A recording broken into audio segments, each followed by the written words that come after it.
नमस्कार मित्रों, बहुत बहुत स्वागत है आप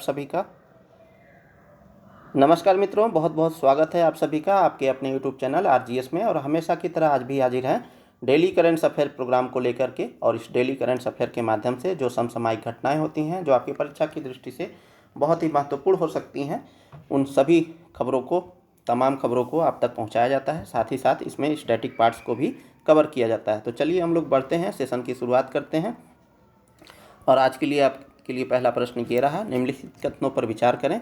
पहला स्टेटमेंट कह रहा है, हाल ही में मॉर्गन स्टैनली ने वर्ष 2028 तक भारत के दुनिया की तीसरी सबसे बड़ी अर्थव्यवस्था बनने की घोषणा की है। दूसरा स्टेटमेंट कह रहा है, भारतीय जीडीपी वर्तमान में 41.9 ट्रिलियन डॉलर है। तो पहला स्टेटमेंट तो सही है, लेकिन दूसरा स्टेटमेंट गलत है, क्योंकि यहाँ पर 41.9 ट्रिलियन डॉलर नहीं है, बल्कि 4.19 ट्रिलियन डॉलर है। सही कथन का चयन करना है, तो इसलिए राइट आंसर हमारा क्या हो जाएगा, केवल एक, यानी ऑप्शन ए। चलिए हम लोग व्याख्या को देखें। तो भारत की अर्थव्यवस्था 2028 तक वैश्विक स्तर पर तीसरी सबसे बड़ी अर्थव्यवस्था होगी और 2035 तक दुगनी से भी ज़्यादा बढ़कर 10.6 ट्रिलियन डॉलर हो जाएगी। मॉर्गन स्टैनली की आज एक रिपोर्ट में कहा गया, यानी ये पिछली खबर है, कि महाराष्ट्र, तमिलनाडु, गुजरात और उत्तर प्रदेश और कर्नाटक की अर्थव्यवस्था लगभग 1 ट्रिलियन डॉलर की होगी और 2030 और 2035 के बीच ये राज्य शीर्ष 20 वैश्विक अर्थव्यवस्थाओं में शामिल होंगे। तो ये तमिलनाडु और कर्नाटक, ये दोनों तो दक्षिण के राज्य हैं। महाराष्ट्र और गुजरात, ये दोनों पश्चिम के राज्य हैं। और उत्तर प्रदेश, तो ये 5 राज्य हैं जो 20 वैश्विक अर्थव्यवस्थाओं में शामिल हो जाएंगे। ठीक है। पिछले 5 वर्षों में रैंकिंग में उल्लेखनीय सुधार दिखाने वाले राज्य क्रमशः कौन कौन से होंगे, तो छत्तीसगढ़, उत्तर प्रदेश और मध्य प्रदेश ये रैंकिंग में सुधार दिखाएंगे। रिपोर्ट में यह भी कहा गया है कि भारत आने वाले दशक में वैश्विक विकास का 5वां हिस्सा हासिल करेगा और कई बहुराष्ट्रीय कंपनियों की आय वृद्धि के लिए आवश्यक बन जाएगा।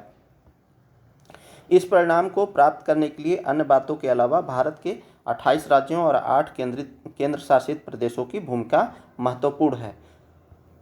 मॉर्गन स्टैनली रिपोर्ट के मुख्य बिंदु की बात करें तो भारतीय जीडीपी वर्तमान में 4.19 ट्रिलियन डॉलर से 2035 तक दुगनी होकर के 10.6 ट्रिलियन डॉलर होने की उम्मीद है। साथ ही साथ 2035 तक 3 से 5 राज्यों का सकल राज्य घरेलू उत्पाद यानी जीएसडीपी 1 ट्रिलियन डॉलर से अधिक होने का अनुमान है। रिपोर्ट में महाराष्ट्र, तमिलनाडु, कर्नाटक, उत्तर प्रदेश और गुजरात की पहचान की गई है, जिनका जीएसडीपी 1 ट्रिलियन डॉलर होने की संभावना है। रिपोर्ट में महाराष्ट्र, गुजरात, तेलंगाना को वर्तमान में 20 प्रदर्शन करने वाले राज्यों के रूप में पहचाना गया है। साथ ही साथ उत्तर प्रदेश, मध्य प्रदेश और छत्तीसगढ़ ने पिछले 5 वर्षों में रैंकिंग में सबसे उल्लेखनीय सुधार दिखाया है।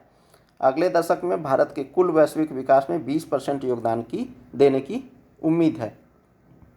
चलिए अगले प्रश्न की ओर बढ़ें। निम्नलिखित कथनों पर विचार करें और सही विकल्प का चयन करें। तो हाल ही में ओखला के स्पीड टेस्ट के अनुसार औसत इंटरनेट कनेक्शन स्पीड के मामले में भारत को वैश्विक स्तर पर 25वां स्थान मिला है। ठीक है। दूसरा स्टेटमेंट कह रहा है कि वर्ष 2022 में भारत 119वें स्थान पर था। उपर्युक्त में से कौन सा से कथन गलत है, तो यहाँ पर उपर्युक्त होगा कौन से गलत हैं, तो ऑप्शन ए कह रहा है केवल 1, ऑप्शन बी केवल 2, ऑप्शन सी 1 और 2 दोनों, ऑप्शन डी न तो 1 और न ही 2। तो पहला स्टेटमेंट गलत है। क्यों? क्योंकि यहाँ पर 25वां नहीं 26वां स्थान मिला है। दूसरा स्टेटमेंट सही है। वर्ष 2022 में भारत 119वें स्थान पर था, तो ये स्टेटमेंट सही है। अब ये 2022 में 119वें स्थान पर था, वर्तमान में 26वें स्थान पर है। तो ये ऐसा क्यों हुआ है? जो 5G की टेक्नोलॉजी आई है भारत में, उससे इंटरनेट स्पीड जो है बढ़ी है, इसीलिए यह चर्चा का विषय है। और इसमें औसत डाउनलोड स्पीड के मामले में शीर्ष स्थान की बात कर लेंगे तो चीन जो है 8वें स्थान पर बना हुआ है और अमेरिका 13वें स्थान पर बना हुआ है। ठीक है, तो राइट आंसर क्या हो जाएगा? गलत कथन का चयन करना है, इसलिए राइट आंसर हमारा ए हो जाएगा। चलिए हम लोग व्याख्या को देखते हैं। तो ओकला के स्पीड टेस्ट के अनुसार भारत औसत इंटरनेट कनेक्शन स्पीड के मामले में वैश्विक स्तर पर 26वें स्थान पर है। ओकला द्वारा जारी आंकड़ों के अनुसार भारत की औसत डाउनलोड स्पीड 136.53 Mbps है। 5G टेक्नोलॉजी के आने के बाद से भारत की इंटरनेट स्पीड में काफ़ी सुधार हुआ है। सितंबर 2022 में भारत 119वें स्थान पर था, लेकिन 5G आने के बाद इसकी रैंकिंग में 93 अंकों का सुधार हुआ है, और यह किसके अनुसार? C4S के अनुसार। अन्य देशों के साथ तुलना करें तो अमेरिका 176.75 Mbps की औसत डाउनलोड स्पीड के साथ 13वें स्थान पर बना हुआ है। वहीं चीन 207.98 Mbps की औसत डाउनलोड स्पीड के साथ 8वें स्थान पर बना हुआ है। चलिए अगले प्रश्न की ओर बढ़ें। तो निम्नलिखित कथनों पर विचार करें और सही विकल्प का चयन करें। पहला स्टेटमेंट कह रहा है 2005 में प्रारंभ किए गए स्लिनेक्स का उद्देश्य दोनों देशों की नौसेनाओं के बीच अंतर संचालन क्षमता, समुद्री सहयोग और सर्वश्रेष्ठ प्रथाओं के आदान प्रदान को बढ़ावा देना है। स्लिनेक्स 2025 का आयोजन पिछले संस्करण यानी 17 से 20 दिसंबर 2024 विशाखापत्तनम के बाद किया जा रहा है। एक्चुअली ये क्वेश्चन में थोड़ा सा ऐड करना चाहेंगे। भारत एवं श्रीलंका के मध्य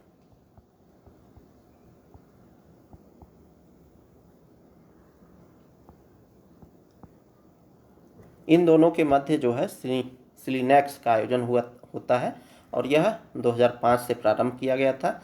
इस बार इसका जो है 16वां संस्करण है, और अभी जो है इसका आयोजन किया गया है, इसीलिए यह चर्चा में है। पहला जो आयोजन हुआ था 17 से 20 दिसंबर 2024 में किया गया था। ठीक है, तो चलिए हम लोग बात कर लेते हैं। 2005 में शुरू हुई थी, तो ये पहला स्टेटमेंट सही है। ठीक है, और ये दूसरा स्टेटमेंट में सही है, तो यहाँ पर राइट आंसर हमारा सी हो जाएगा। चलिए हम लोग व्याख्या को देखें। तो भारत श्रीलंका नौसेना अभ्यास स्लिनेक्स 25 का आयोजन किया जाएगा। ठीक है, भारतीय नौसेना के जहाज आईएनएस राणा और आईएनएस ज्योति कोलंबो में श्रीलंका भारत नौसेना अभ्यास स्लिनेक्स के 12वें संस्करण में भाग लेंगे। तो शायद मैंने 16वां संस्करण बता दिया था, तो माफ़ कीजिएगा, यह 12वां संस्करण है। आईएनएस राणा निर्देशित मिसाइल विध्वंसक है, जबकि आईएनएस ज्योति फ्लीट टैंकर है। स्लिनेक्स के बारे में बात करें तो भारत और श्रीलंका के बीच द्विपक्षीय नौसैनिक अभ्यास है। इसकी शुरुआत 2005 में हुई थी। दोनों देशों की नौसेनाओं के बीच संचालन में समन्वय सुनिश्चित करना, समुद्री सहयोग को बढ़ाना और सर्वोत्तम कार्य प्रणालियों का आदान प्रदान करना इसका उद्देश्य है। इसके महत्व की बात करें तो यह अभ्यास भारत की नेबरहुड फर्स्ट और क्षेत्र में सुधार और विकास के लिए पारस्परिक और समग्र उन्नति महासागर के सिद्धांत के अनुरूप है। चलिए अगले प्रश्न की ओर बढ़ें। तो किस देश की गी स्पेस ने इंटरनेट ऑफ थिंग्स संचार के लिए 11 गी सैटकॉम उपग्रहों का सफल प्रक्षेपण किया है? तो गी स्पेस ने लॉन्च किया है इंटरनेट ऑफ थिंग्स संचार के लिए। ठीक है, आईओटी के लिए जिसे हम लोग बोलते हैं। ठीक है, 11 गी सैटकॉम उपग्रह का सफल प्रक्षेपण किया गया है। किसके द्वारा? आपको बताना है। ऑप्शन ए कह रहा है चीन, ऑप्शन बी कह रहा है अमेरिका, ऑप्शन सी कह रहा है श्रीलंका, ऑप्शन डी कह रहा है रूस। तो अभी जो है यह चीन के द्वारा किया गया है, तो राइट आंसर हमारा ए हो जाएगा। चलिए व्याख्या को देखें। तो 15 अगस्त 2025 को चीनी वाणिज्यिक एरोस्पेस कंपनी गी स्पेस ने शानडोंग प्रांत के जिराओ तट से एक ही रॉकेट द्वारा 11 जी सैटकॉम यानी ग्रीली कॉन्स्टेलेशन उपग्रह सफलतापूर्वक लॉन्च किए हैं। सभी उपग्रह 600 किलोमीटर की निर्धारित कक्षा में पहुंचे और सामान्य रूप से काम कर रहे हैं। यह परियोजना इंटरनेट ऑफ थिंग्स परीक्षण, उपग्रहों के बीच संचार और पृथ्वी पर्यवेक्षण में सहायक है। चलिए अगले प्रश्न की ओर बढ़ें। किस राज्य या केंद्र शासित प्रदेश के खुबानी का सऊदी अरब को पहली बार निर्यात किया गया? तो खुबानी क्या है? एक ड्राई फ्रूट्स ही होता है, ठीक है, और ये पहली बार निर्यात किया गया है किसी देश को। तो कौन से देश में निर्यात किया गया है? सऊदी अरब को किया गया है। किसके द्वारा किया गया है यही बताना है आपको। तो यह जो है ऑप्शन ए कह रहा है दिल्ली, ऑप्शन बी कह रहा है लद्दाख, ऑप्शन सी कह रहा है महाराष्ट्र और ऑप्शन डी कह रहा है इनमें से कोई नहीं। तो यह लद्दाख द्वारा निर्यात किया गया है।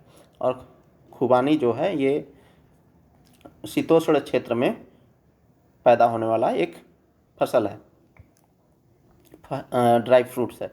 तो भारत के लद्दाख स्थित कारगिल जिले से ताज़ा खुबानी पहली बार सऊदी अरब के उपभोक्ताओं के लिए पेश की गई है।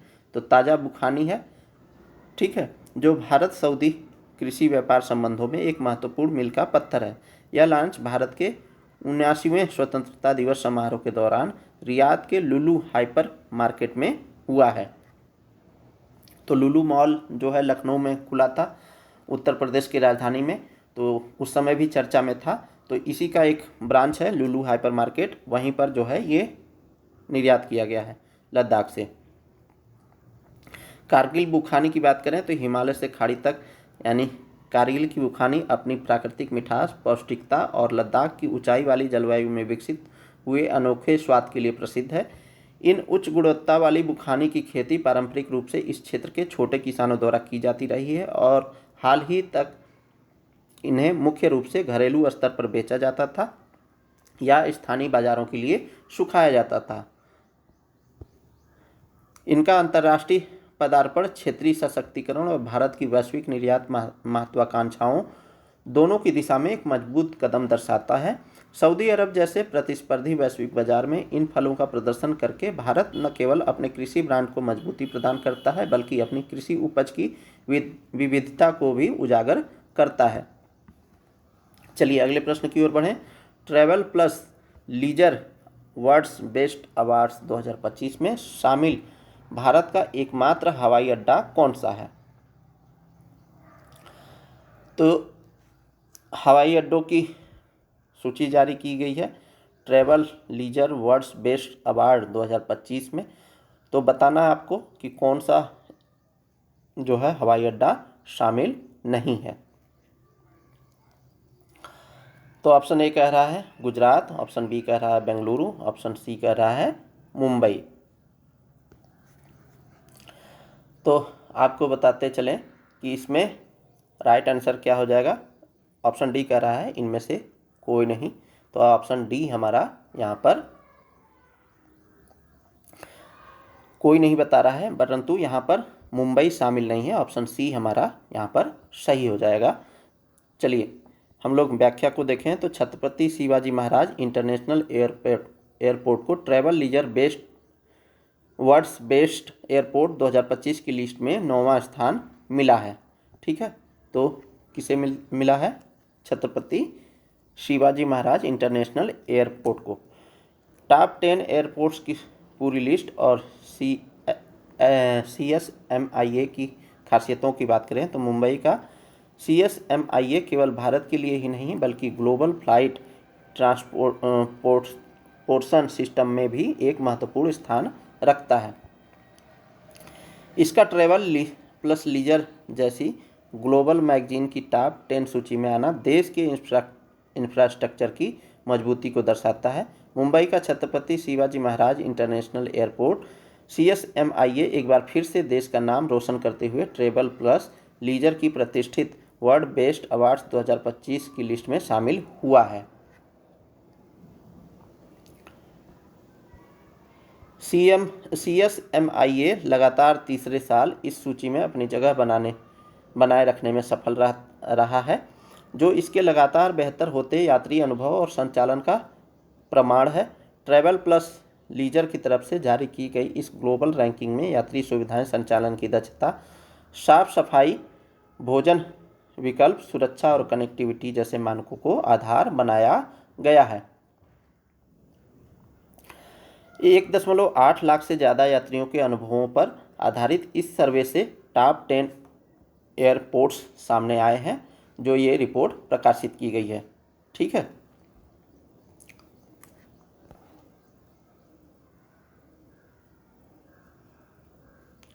ट्रैवल प्लस लीजर की तरफ से जारी की गई ग्लोबल रैंकिंग में पहले नंबर पर तुर्की का इस्तांबुल एयरपोर्ट है। ठीक है, तो फर्स्ट नंबर पर कौन है? तुर्की का इस्तांबुल एयरपोर्ट है। दूसरे नंबर पर सिंगापुर का चांगी एयरपोर्ट है। दुनिया के तीसरे नंबर पर सबसे अच्छा एयरपोर्ट दोहा कतर में है स्थित है और हमद इंटरनेशनल एयरपोर्ट है। ठीक है, तो तीसरा जो है हमद इंटरनेशनल एयरपोर्ट है, जो कहाँ पर है? दोहा के कतर में है। चौथे नंबर पर अबू धाबी यूएई जायद एयरपोर्ट शामिल है। दुबई इंटरनेशनल एयरपोर्ट और हांगकांग इंटरनेशनल एयरपोर्ट दुनिया के 5वें और 6ठे नंबर का सबसे शानदार एयरपोर्ट है। फिनलैंड का हेलसिंकी वंता एयरपोर्ट और जापान का हनोडा एयरपोर्ट क्रमांक 7वें और 8वें पर है। यानी 7वें नंबर पर फिनलैंड का हेलसिंकी वंता एयरपोर्ट है और 8वें नंबर पर जापान का हनोडा एयरपोर्ट है। ये दोनों एयरपोर्ट ट्रैवल की लीजर की तरफ से जारी की गई इस ग्लोबल रैंकिंग में टॉप 10 में शामिल है। चलिए अगले प्रश्न की ओर बढ़ें। तो प्रधानमंत्री निम्नलिखित कथनों पर विचार करें। पहला स्टेटमेंट है, प्रधानमंत्री नरेंद्र मोदी ने स्वदेशी तकनीक से प्रमुख प्रतिष्ठानों की सुरक्षा के लिए मिशन चक्र का शुभारंभ किया है। दूसरा स्टेटमेंट कह रहा है, यह मिशन 2035 तक भारत की रक्षा रणनीति का मार्गदर्शन करेगा। ठीक है, तो बताना क्या है, उपर्युक्त में से कौन सा से कथन सही है या है? तो ये पहला स्टेटमेंट गलत है, क्योंकि यहाँ पर मिशन चक्र नहीं सुदर्शन चक्र चलाया गया है। ठीक है, तो सुदर्शन चक्र चलाया गया है, इसीलिए यह गलत हो जाता है। दूसरा स्टेटमेंट सही है, तो सही ही बताना है हमें, तो ऑप्शन बी यहाँ पर सही हो जाता है। चलिए हम लोग व्याख्या को देखें। तो प्रधानमंत्री ने राष्ट्रीय सुरक्षा कवच के लिए सुदर्शन चक्र मिशन का शुभारंभ किया है। सुदर्शन चक्र मिशन पर प्रधानमंत्री की घोषणा की गई है। प्रधानमंत्री ने भारत की सशस्त्र सेनाओं और राष्ट्रीय रक्षा और संरचना की भविष्य की क्षमताओं को मजबूत करने के उद्देश्य से एक महत्वपूर्ण नए मिशन की घोषणा की है। इस पहल के अगले दशक में राष्ट्रीय सुरक्षा पर दूरगामी प्रभाव पड़ने की संभावना है। ठीक है, तो इंटरनल सिक्योरिटी के लिए जो है हमारा सुदर्शन चक्र चलाया गया है। तो सुदर्शन चक्र मिशन का अवलोकन की बात करें तो मिशन का उद्देश्य एक व्यापक राष्ट्रीय सुरक्षा कवच बनाने के लिए अगले दशक में भविष्य के हथियारों की पहचान करना, उन्हें शामिल करना। इसमें समय रेखा की बात करें तो यह मिशन 2035 तक भारत की रक्षा रणनीति का मार्गदर्शन करेगी। स्वदेशी विकास की बात करें तो सटीक प्रहार तत्वों सहित संपूर्ण प्रणाली का विकास और निर्माण घरेलू स्तर पर किया जाएगा। प्रेरणात्मक संदर्भ की बात करें तो भगवान श्री कृष्ण के पौराणिक सुदर्शन चक्र से प्रेरणा प्राप्त होती है। प्रमुख घटक और क्षमताएं की बात करें तो व्यापक सुरक्षा किया जाएगा। इसमें अस्पतालों, रेलवे नेटवर्क और आस्था के केंद्रों जैसे सामरिक और नागरिक प्रतिष्ठानों की सुरक्षा शामिल है। तकनीकी श्रेष्ठता की बात करें तो यह सुनिश्चित करना कि भारत की प्रौद्योगिकी किसी भी आने वाले खतरे से बेहतर हो। स्वदेशी लड़ाकू जेट इंजन की बात करें तो भविष्य के लड़ाकू जेटों के लिए महत्वपूर्ण स्थानीय लड़ाकू जेट इंजन विकसित करने का दृढ़ संकल्प लिया गया है। आधुनिक युद्ध के तत्व कौन कौन से होंगे इसमें शामिल होने की उम्मीद है? तो कौन कौन से क्षेत्र हैं जहां पर ये सुदर्शन चक्र को महत्व दिया जाएगा?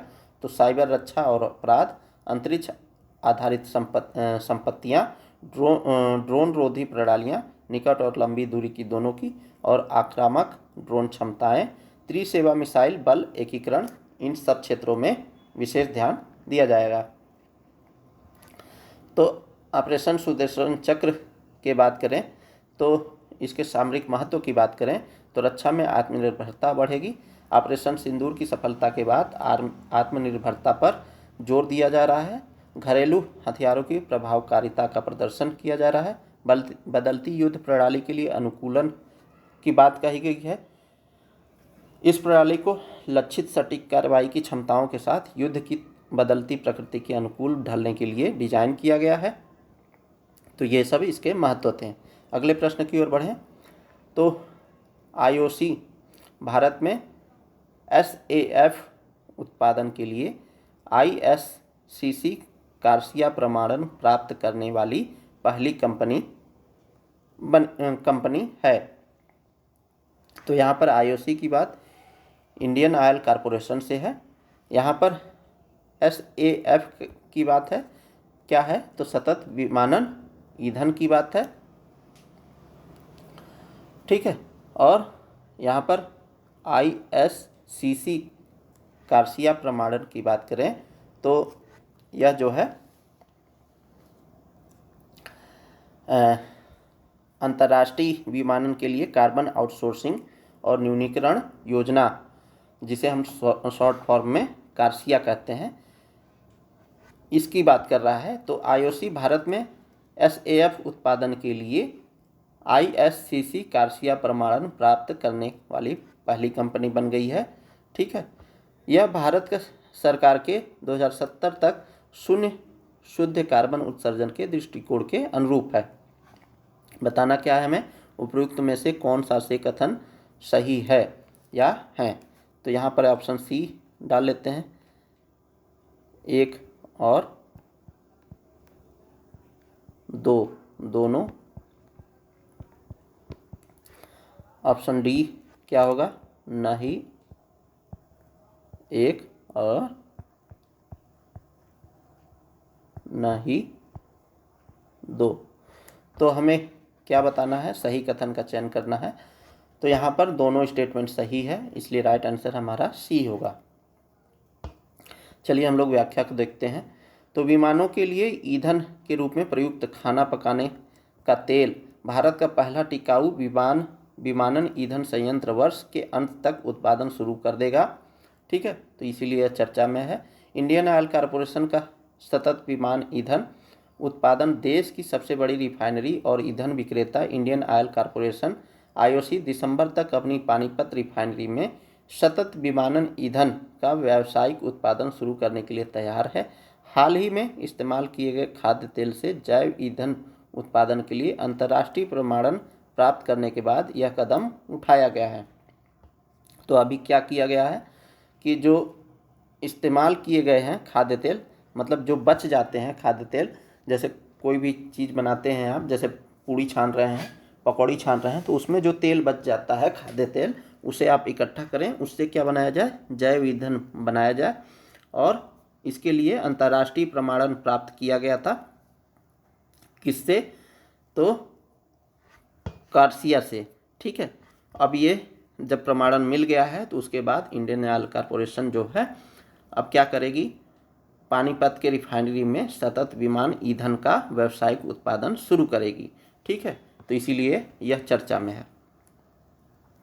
प्रमाणन और अनुपालन की बात करें तो IOC भारत में SAF उत्पादन के लिए ISCC कार्सिया प्रमाणन प्राप्त करने वाली पहली कंपनी बन गई है। यह प्रमाणन अंतर्राष्ट्रीय विमानन के लिए कार्बन ऑफसेटिंग्स और न्यूनीकरण योजना कार्सिया के अनुपालन के लिए आवश्यक है। SAF की बात करें, इसकी विशेषताओं और उद्योग अपनाव की बात करें तो SAF एक जैव ईंधन है जिसका रसायन पारंपरिक विमानन टरबाइन ईंधन के समान है, जिससे इसे मौजूदा विमान इंजनों में इस्तेमाल किया जा सकता है। एयरबस 50% तक SAF मिश्रणों के साथ अनुकूलता का दावा करता है। SAF से वैश्विक विमानन डीकार्बनाइजेशन प्रयासों में महत्वपूर्ण योगदान की उम्मीद है। भारत एयरलाइनों ने SAF मिश्रणों का उपयोग करके सफल परीक्षण उड़ानें संचालित की है। इससे बाजार और भविष्य की संभावनाओं के बारे में बात करें तो SAF सम्मिश्रण अधिदेशों के साथ यूरोपीय एयरलाइंस IOC के SAF के संभावित खरीदार हैं, यानी यूरोपीय एयरलाइंस इसके खरीदार बन सकते हैं।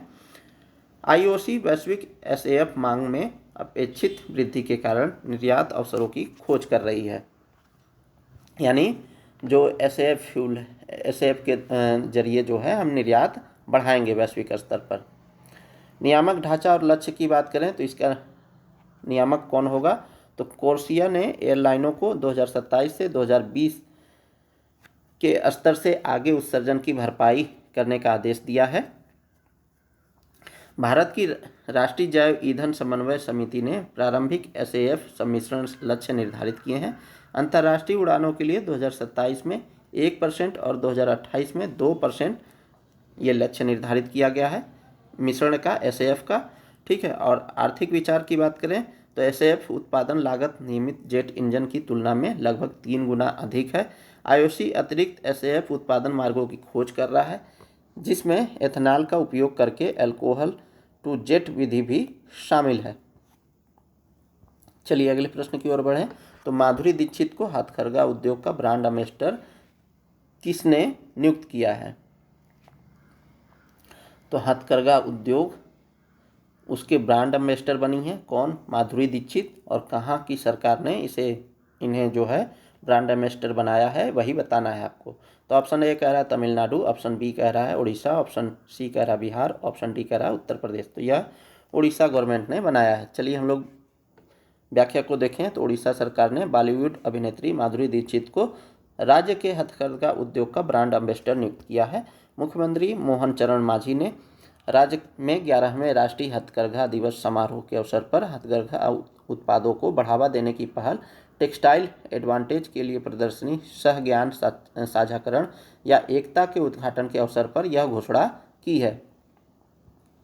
इस कार्यक्रम में बोलते हुए दीक्षित ने उड़ीसा की समृद्ध वस्त्र विरासत की प्रशंसा की और एकता जैसे आधुनिक मंचों के माध्यम से पारंपरिक शिल्पों के संरक्षण के महत्व पर जोर दिया। उन्होंने कहा कि जब मैंने पहली बार बोमकाई साड़ी पहनी या बारीक बुनी हुई संबलपुरी एकट पर अपनी उंगलियां फेरी तो मुझे सिर्फ कपड़े का एहसास नहीं हुआ, बल्कि मुझे बुनकर की आत्मा, करघों की लय और पीढ़ियों की विरासत मौन पैटर्न के माध्यम से बोलती हुई महसूस हुई। तो ये जो साड़ी है बोमकाई साड़ी कहाँ से संबंधित है, उड़ीसा से संबंधित है। ठीक है। तो ये इस साड़ी को लेकर भी प्रश्न बन सकता है। ठीक है। चलिए अगले प्रश्न की ओर बढ़ें। तो हाल ही में अंतर्राष्ट्रीय क्रिकेट परिषद ने जुलाई 2025 के लिए पुरुष और महिला खिलाड़ी ऑफ द मंथ किसे चुना है, तो ऑप्शन ए कह रहा है Mohammed Siraj, Smriti Mandhana, option B KL Rahul, Harmanpreet Kaur, option C Shubman Gill, Sophia Dunkley और option D Ben Stoke, Sophie Ecclestone. तो यहाँ पर ऑप्शन सी सही हो जाएगा हमारा उत्तर। चलिए हम लोग व्याख्या को देखें। तो अंतर्राष्ट्रीय क्रिकेट परिषद ने जुलाई 2025 के लिए शुभमन गिल को पुरुष खिलाड़ी ऑफ द मंथ और सोफिया डंकले को महिला खिलाड़ी ऑफ द मंथ चुना है। तो भारत के कप्तान हैं कौन, शुभमन गिल ने अपनी पहली टेस्ट सीरीज खेली। गिल ने इंग्लैंड के खिलाफ एंडरसन तेंदुलकर ट्रॉफी में बेहतरीन बल्लेबाजी प्रदर्शन किया। यह सीरीज 2-2 की बराबरी पर समाप्त हुई। उन्होंने इंग्लैंड के बेन स्टोक और दक्षिण अफ्रीका के वियान मुल्डर को पछाड़कर यह पुरस्कार जीता है। इंग्लैंड में दोहरा शतक लगाने वाले पहले भारतीय कप्तान हैं। इंग्लैंड में किसी भारतीय का सर्वश्रेष्ठ स्कोर 269 है। सचिन तेंदुलकर का एशिया से बाहर सर्वोच्च विदेशी स्कोर पार किया है।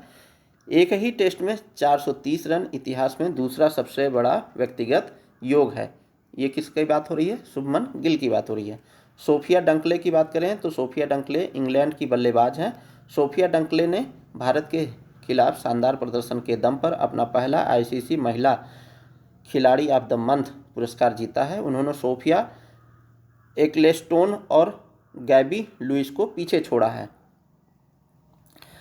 ICC player of the month के बारे में बात करें तो यह एक मासिक पुरस्कार है जिसे अंतर्राष्ट्रीय क्रिकेट परिषद यानी आईसीसी द्वारा क्रिकेट में उत्कृष्ट प्रदर्शन करने वाले खिलाड़ियों को सम्मानित करने के लिए दिया जाता है। यह पुरस्कार पुरुष और महिला दोनों खिलाड़ियों के लिए अलग अलग होता है। हर महीने उनके प्रदर्शन जैसे रन, विकेट या मैचों में योगदान के आधार पर दिया जाता है। चलिए अगले प्रश्न की ओर बढ़ें। तो प्लेयर ऑफ द मंथ देखा हम लोगों ने आईसीसी से, और अगला प्रश्न भी क्रिकेट से ही संबंधित है।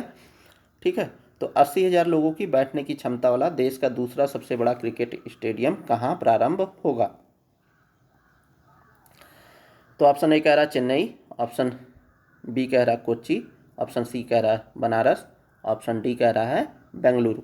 तो यह जो है बेंगलुरु में बनेगा। और ऐसा क्यों निर्णय लिया गया है?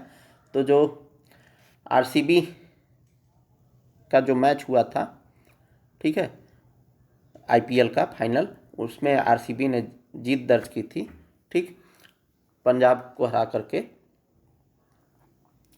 तो उसमें भगदड़ होने के कारण 11 लोग मारे गए थे। इस कारण यहाँ पर बेंगलुरु में दूसरा स्टेडियम बनाने की बात हो रही है, जिसमें 80,000 लोग बैठ सकेंगे। तो बेंगलुरु में बनेगा भारत का दूसरा सबसे बड़ा क्रिकेट स्टेडियम।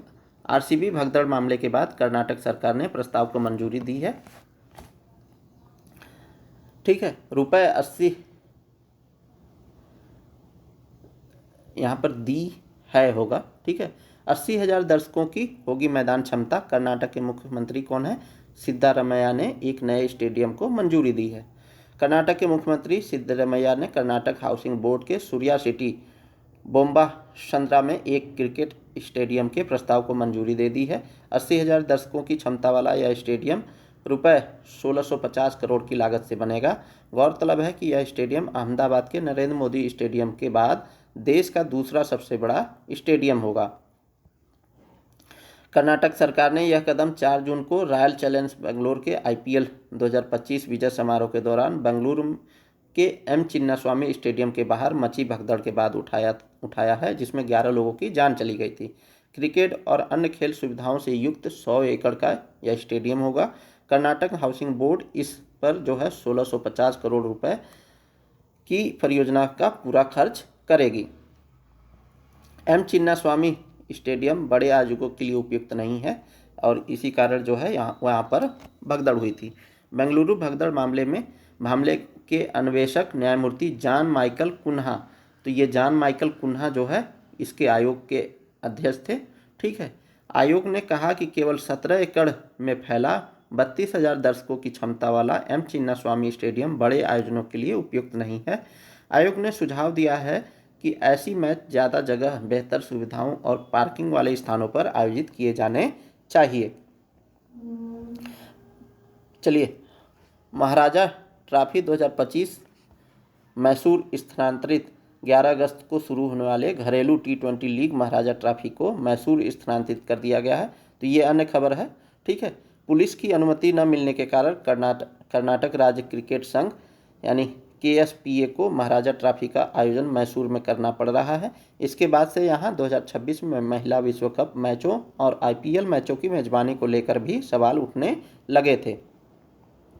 चलिए अगले प्रश्न की ओर देखें।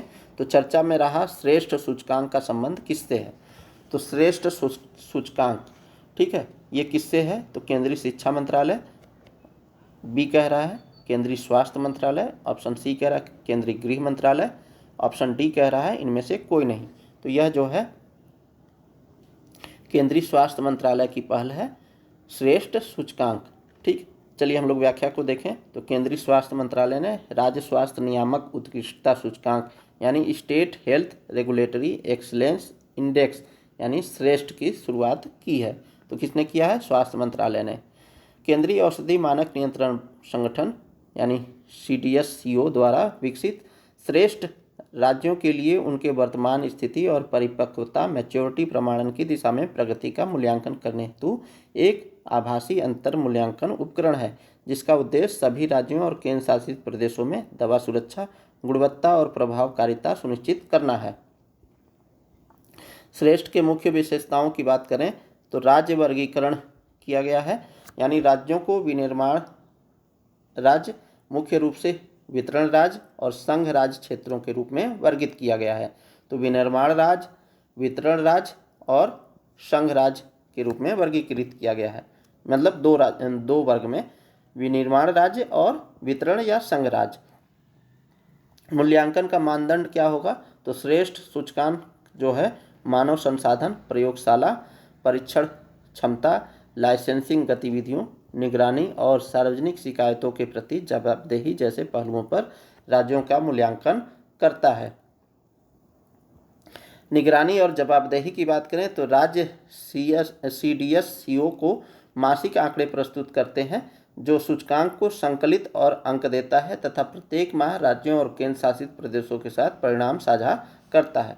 वैश्विक मानक की बात करें तो श्रेष्ठ का लक्ष्य विश्व स्वास्थ्य संगठन यानी WHO के वैश्विक बेंचमार्किंग टूल मैच्योरिटी लेवल 3 के अनुरूप होना है, जिससे भारत की विश्व की फार्मेसी ऑफ द वर्ल्ड के रूप में स्थिति सुदृढ़ हो सके।